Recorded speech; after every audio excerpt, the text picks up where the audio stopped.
people's revolution, talking about the positive change. And Lenin came in, and then Stalin.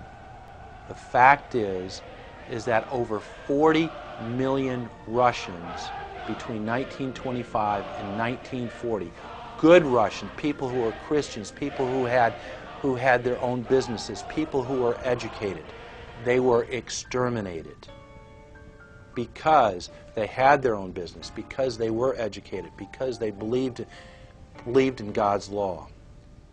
We can look over at Germany.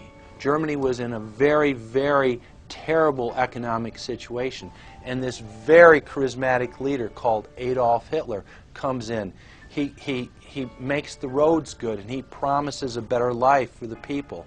And within 10 years, you see a completely nationalized, centralized, dictatorial situation where millions and millions of people were exterminated. And then we can go to Maoist China. Mao came in, he promised change, he promised a better life, and within 5 years, 60 million Chinese were exterminated. They don't teach that. They don't teach that in the schools these days, and it wasn't that long ago. And I pray to God that this will not happen in the United States.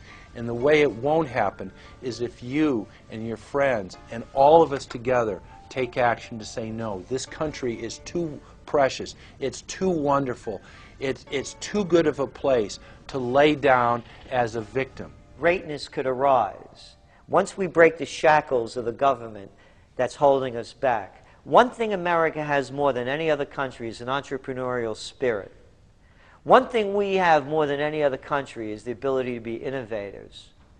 You know, if I was born in Italy, I wouldn't be the trend forecaster I am today because I would have been locked into a culture of thinking one way.